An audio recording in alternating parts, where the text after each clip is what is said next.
Hello साथीहरू नमस्ते सम्पूर्ण मित्रहरूमा very warm very cool welcome from Pokhara Phewa lake. अनि म आज छु मेरो फुच्चेसँग। मेरो फुच्चेको यसपालिको भ्याकेसनलाई चाहिँ एकदम कुल भ्याकेसन बनाउनको लागि मैले यसलाई चाहिँ चितवनबाट पोखरासम्म ल्याएको छु। यसपालिको चाहिँ तिमी चितवनबाट आएको होइन? चस्मा खस्ला है पानीमा। त्यसपछि यसपालि अहिलेसम्मकै बेस्ट भ्याकेसन होला सायद यसको। 3 दिन भइसक्यो ऊ आएको है। ऊ चाहिँ 2 दिन चाहिँ मसँगै भित्र बस्यो। माछा छ, माछा रहेछ है। एकदम रमाइरहेछ। घर जान्छौ त भने म जाँदिनँ, म 5 दिन तपाईँसँग बसेर जान्छु भनेको छ। कस्तो लागिरहेछ छोरो तिमीलाई? रमाइलो लागिरहेछ। मम्मी पनि आउनु भएको हुन्थ्यो। मम्मीलाई मिस गरेछौ त? यता हेर न छोरो, त्यस्तो नगर, त्यस्तो गर्नु हुँदैन है। मम्मीलाई मिस गरेछौ? आई मिस यु मम्मी भन छिटो। यता हेर है, त्यस्तो तरिकाले भनेर हुन्छ। मम्मी भए कति रमाइलो हुन्थ्यो ल भन त। धेरै रमाइलो हुन्थ्यो ल। मम्मी हजुरलाई चाहिँ छोरोले एकदम धेरै मिस गरिरहेको छ अरे। मम्मी चितवनमा बाबासँग बसिरहेको छ छोरो। फेवातालमा साइली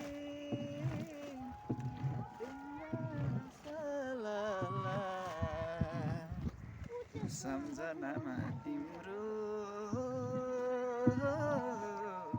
तस्बिरै झाला सम्झनामा तस्बिरै झाला। फेवातालको कुना कुनामा रहेको जङ्गलको नजिक आइसकेको छौँ हामी। बाबु रमाइलो मानेर चाहिँ सयर गरिरहेको छ।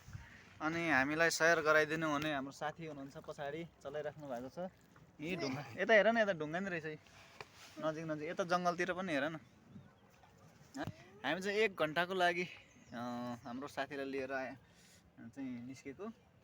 पोखरा नेपाल एकदम अहिले वायु प्रदूषण एकदम प्रदूषित छ नेपाल। अनि पोखरा पनि त्यसको एकदम असर परिरहेको छ, किनकि पोखरामा पनि अत्याधिक मान्छेको चापको कारणले गर्दाखेरि फोहोर त अवश्य पनि भइ नै हाल्ने भयो। त्यसै कारणले गर्दा पनि एकदम फोहोर छ। दिनभरि घाम राम्रोसँग लागेको छैन। उता हेर त पाइप राम्रोसँग घाम लागेको छैन। मौसम एकदम खराब छ। तर अहिले 5 बजिसकेको छ। अँध्यारो त त्यसै हुने भइहाल्यो। यो मौसम फोहोर भएको बेलामा चाहिँ हाम्रो स्पेसल प्लानिङ चाहिँ बाउ छोरोको प्लानिङ फेवातालमा गएर चाहिँ डुङ्गा चलाउने भनेर प्लानिङ गरियो। अनि त्यही अनुसार हामी आएको। ठिकै छ, मौसम खराब भए पनि हामीले पानीलाई चाहिँ एकदम हातले आफ्नो स्किनले स्पर्श गरेर त्यो प्रदूषणलाई हाम्रो मनबाट फालिसकेका छौँ। बाबु एकदम रमाइरहेको छ। पानीले नभिजाउ ल। वेयर आर यु फ्रम भन न, भन त, भन न। नमस्ते, where are you from? China? I got the Chinese friend. How are you feeling here in Pokhara? Good. Hello, namaste. This Pokhara is the one of the most beautiful city in Nepal. Yeah. Very nice. कायाकमा खेल्न चाहिँ इच्छा लाग्यो अरे बाबुलाई। त्यसमा चाहिँ 1 जना मात्र खेल्न मिल्ने हो। 2 जना मिल्छ? त्यसमा 2 जना खेल्न मिल्छ? 2 जना मिल्छ, तर एक्सपर्ट चाहिन्छ। Are you expert? तिमी कायक गर्न सक्छौ त? चलाउने? उसलाई चलाउन रहर लागेछ अरे। त्यो प्याडल चल छोड्यो भने दुख्छ। ए हो, छोड्यो भने त जान्छ त तल। अनि त्यो अनि कहाँ गएर छ यहाँ त? तिमीले त्यो खेलाउँदा छोड्यो भने के गर्ने? छोडिदेऊ, नचलाउने, चलाउनु हुँदैन। तिमी रमाइलो गर न। अहिले ऊ त लास्टतिर जाने बेलामा दिनुहुन्छ है। तर तिमी चलाउन सक्दैनौ न, त्यो पेल्नै सक्दैनौ पानीमा। त्यसको लागि त पावर चाहिन्छ। बडी यत्रो बडी। 1 किलोको डमजो छ। 1 केजीको डम्बल उचाल्न सक्छ अरे उसले, त्यो चाहिँ राम्रोसँग प्याडलिङ गर्न सक्छ भन्दैछ। त्यो प्याडल चलाउन सक्दैन तिमीले, त्यसलाई के भन्छ साँच्ची? प्याडल नै भन्छ है। बच्चाहरूको चाहिँ अहिले इक्जाम दिएर चाहिँ बसेको बेलामा पोखरा घुमाउनको लागि चाहिँ एकदम स्पेसल ठाउँ यो फेवाताल मात्र होइन, यहाँ रूपाताल, बेगनासताल, उता साइडमा चाहिँ बेगनासताल र रूपाताल पनि छ। साथै उता एउटा घान्द्रुकतिर अनि सिक्लेस भन्ने ठाउँ छ। धेरै स्पेसल ठाउँले चाहिँ पोखरा बनेको हो। सम्पूर्ण साथीहरू चाहिँ आउन सक्नुहुन्छ यहाँ घुम्नको लागि। धेरै एकदम हरेक मान्छेको डेस्टिनेसन भनेको पोखरा मान्छेको सबैभन्दा फर्स्ट चोइस भनेको पोखरा चाहिँ बन्छ टुरिस्टहरूको लागि। विदेशी पर्यटकहरू पनि नेपाल आउने बित्तिकै पोखरा चाहिँ नआउने सायद कम नै हुन्छन् होला।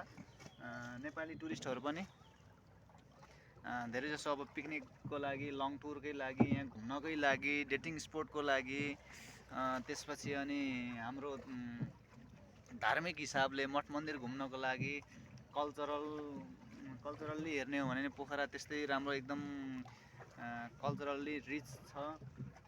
एकदम हरेक कुराबाट चाहिँ राम्रो भएको कारणले पोखरा चाहिँ one of the best, one of the beautiful, one of the finest city in Nepal.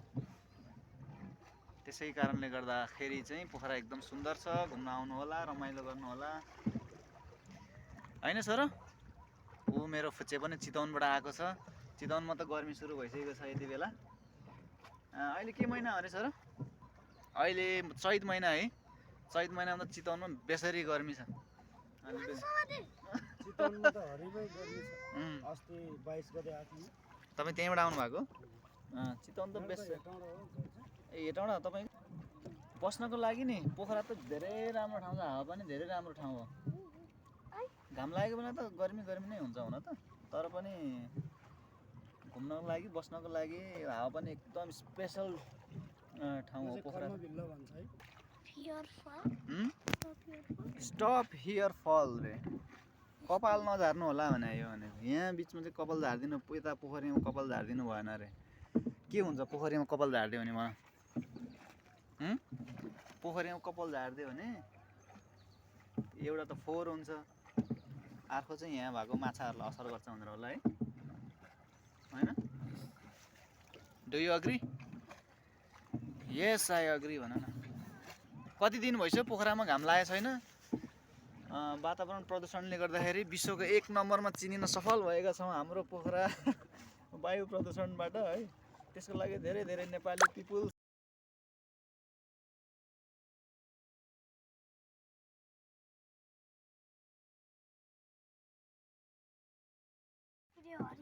तिम्रो साथीहरूलाई के चाहिँ सन्देश दिन चाहन्छौ? के भन्न चाहन्छौ? युनिकलाई के भन्न चाहन्छौ? शिवनलाई के भन्न चाहन्छौ? युनिक र शिवन पनि पोखरा घुम्न आउने प्लान थियो, तिनीहरू त आएनन्, तिमी आएको छौ। के भन्न चाहन्छौ? बागलुङ गइसकेर तिनीहरू गएको छैन? उसको साथीहरू 2 जना, एउटा बागलुङको, एउटा मामाघर बागलुङ, एउटा घर नै उता गुल्मीतिरको साइडको साथीहरू पनि आउने प्लान थियो, तर तिनीहरू चाहिँ आएनन्। ऊ मात्र आयो किनकि म यहाँ छु, बाबा यहाँ छु पोखरा घुम्नको लागि। उसलाई एकदम सजिलो भएको छ। उता हेर, ऊ काएको, त्यही खेल्ने भने तिमीले? ऊ खेल्ने रे, दिनु रे एकचोटि। हेर त कति आनन्दसँग। यहाँबाट कसरी जान्छौ तिमी? तिमी त्यसरी खेल्नै सक्दैनौ नि त। फर्क्यौँ क्या है? यसरी फर्क्यौँ बिचबाट। 1800 को प्याकेज होइन नि हामी है? 1800 कै हो। चाहिँ 1 घन्टाको लागि भनेर चाहिँ निस्केको थिएँ है। साथीले चाहिँ मिसअन्डरस्ट्यान्डिङ भएछ, सुन्नु भएन चाहिँ। मैले चाहिँ 1 घन्टाको बााउन्ड्री पनि क्रस गरेँ अरे। अहिले म एकदम फुल प्याकेज घुम्न लाग्दैछु। अब के भन्ने छोरो? 1 घन्टाको फुल प्याकेज, 1 घन्टा त हामी त बााउन्ड्री लेभल क्रस गरिसक्यौँ अरे छोरो। हामी अब सारा संसार घुम्नु पर्ने भयो। भोक लाग्ने भयो, यहीँ निन्द्रा लाग्ने भयो। के गर्ने? भन त, के गर्ने हो? फर्किने साथीहरू के गर्दै होला नि त तिम्रो है साथीलाई हाई गरिदेऊ यहीँबाट गरिदेऊ न हाई शिवन हाई युनिक भनिदेऊ हामी त यहाँ फेवातालमा चाहिँ डुङ्गा चलाइरहेछौँ डुङ्गामा छौँ हामी भनिदेऊ दायाँ बायाँ हामी त फेवातालको बिचमा बसिरहेछौँ भनिदेऊ न तिमी कहिले जाने फर्किने र Chitwan after how many days will you return to Chitwan You don't know? You will stay 5 days with me, then you will back to Damoli for 5 days, 10 days, and after Damoli, then you will back to Bandipur. Do you want to go to Bandipur? Huh? No? Yes. Lakeside area हो यो अगाडिको चाहिँ अब बिस्तारै बिस्तारै साँझ पर्दैछ यहाँको रौनक नै छुट्टै हुन्छ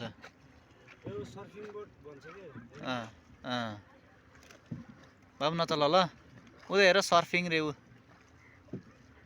तर यसमा चाहिँ हावा भरेको सर्फिङ भनेको त्यो हावा नभरेको हुन्छ हैन यो हावा भरेको हो